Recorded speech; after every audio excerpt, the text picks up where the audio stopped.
এখানে কেসটা করেছিলেন কে? বিকাশ বাবু। তিনি তো পৃথিবীর সবচেয়ে বৃহত্তম লয়ার।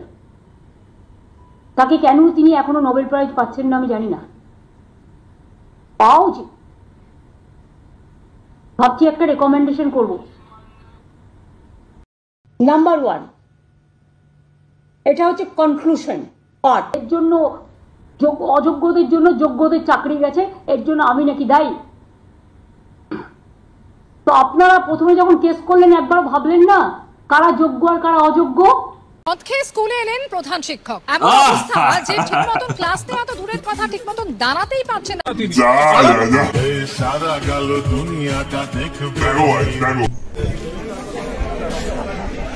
রক্ত বানান কি বলি রক্ত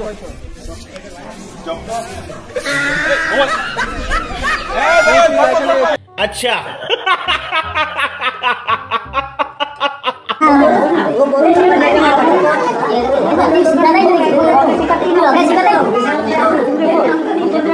আমাদের স্যার মেনলি বিয়োগও করতে জানে না।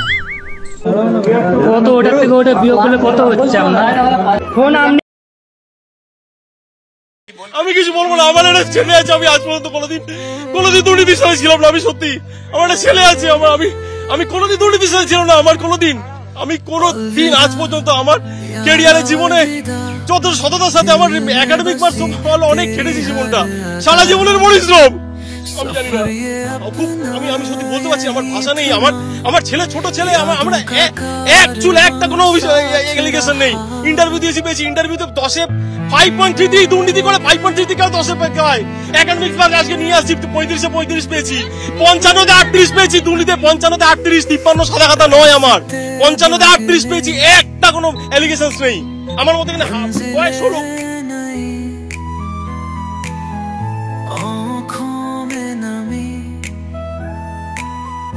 पर मुस्कान वही तूने सिखाया, जीना बेफिक्र हो, हर पल को